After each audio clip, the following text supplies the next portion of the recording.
that remove drug. So there's two that take drug from the body, so it's going out in the urine.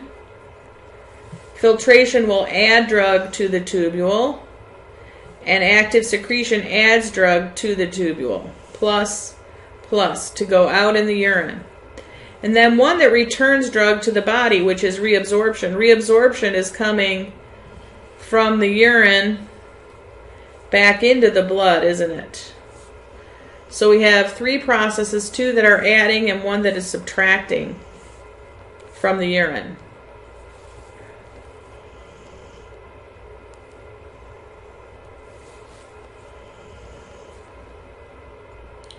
So here's what describes our renal clearance with all of the processes. So here's our total renal clearance. We have the clearance of filtration plus the clearance of secretion. These two are adding drug to the tubule to go out in the urine, right? And then a fraction of that will be reabsorbed.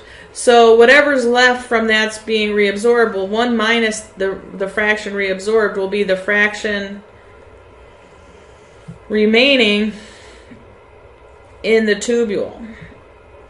So this will give you our total body clearance. So you'd have to add these two together and then multiply times the fraction remaining, because these happen in series, adding together, and then this will happen after you've got the sum of those two clearances.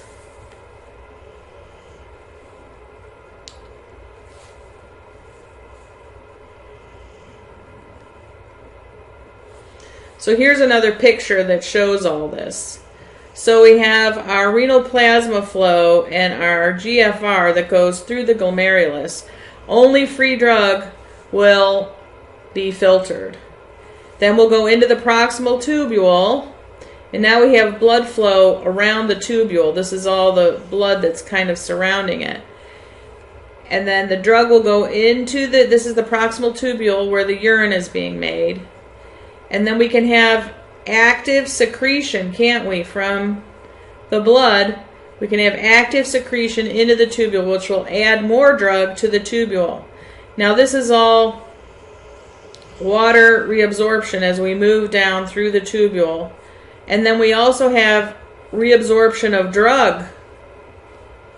So we can have drug secreted in, and then we have drug that comes back out, reabsorption before going to the bladder.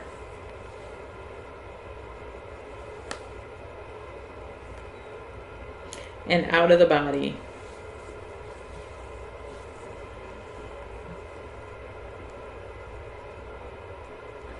So in summary, well, we'll learn about this more, but all drugs are filtered. Drugs don't get a choice when they're coming in through the blood. They don't get a choice whether they go through that filter or not. All drugs will go through that filter. So all drugs will be filtered. Now, only some drugs will be secreted and some drugs will be reabsorbed. Not all drugs will be secreted and not all drugs will be reabsorbed. Each drug will be either predominantly secreted, in other words, they could be both secreted and reabsorbed. So here's our tubule. So we have secretion and reabsorption. We can have drugs that are both secreted and reabsorbed, or just secreted or just reabsorbed, but in the end they'll either be predominantly secreted or predominantly reabsorbed. So one or the other will take precedence. The way that you can figure that out is by comparing your renal clearance to your filtration clearance. So let's think about that for a minute. So we've got drug that is being filtered. Okay, so that's how it enters into the nephron. So here's our tubule. And then we're going to have secretion. And we're going to have reabsorption. So this is reabsorption. This is secretion. And then we're going to have the drug go into the bladder and out of the body. So drug is filtered here. Comes through the tubule. Maybe there's secretion happening, then maybe there's reabsorption happening, and then eventually it goes out. If we compare our filtration clearance, so how much drug is actually filtered into the body, or into the nephron, if we compare that to our actual renal clearance, which tells us the actual renal clearance, what is actually renally cleared, if we compare those two, we should be able to tell which is the predominant process. Okay, so if let's say the filtration clearance is 100 milliliters per minute, and let's say only 50 milliliters per minute is our actual renal clearance. So if 100 mils per minute comes in and only 50 mils per minute comes out in the urine, what does that tell you must have been happening predominantly? Well, it must be being predominantly reabsorbed, right? Because there's less going out, so it must be going back into the blood. Okay, let's do the opposite now. What if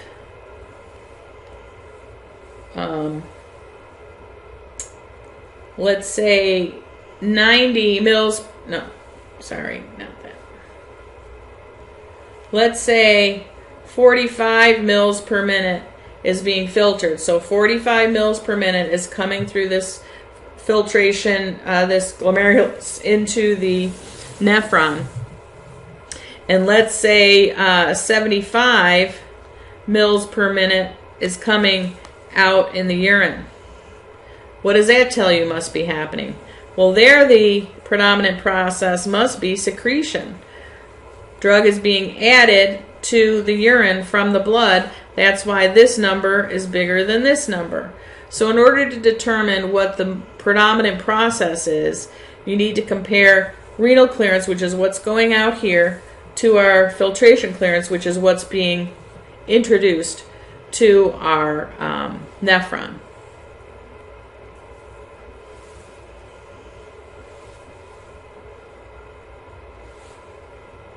So let's think about that for a minute. So if our renal clearance is greater than our filtration clearance, so again, here's our filtration, comes in, here's our bladder going out. So what's happened? Our renal clearance, this is larger than our filtration clearance. So there's more going out than was introduced by filtration. So that must mean that it's predominantly secreted. More drug is being added to the nephron, isn't it? Okay, good. Hopefully you see that. What if our renal clearance is less than our filtration clearance? So our renal clearance is less than what was filtered. So we have an amount of drug that's filtered in here, right? But what goes out is less, then it must be being reabsorbed, right? So here we're predominantly reabsorbed. You can measure this by the excretion ratio, but we're really not going to use that. I'm going to just give you these two numbers, and you're going to have to figure out, was it predominantly secreted or predominantly reabsorbed?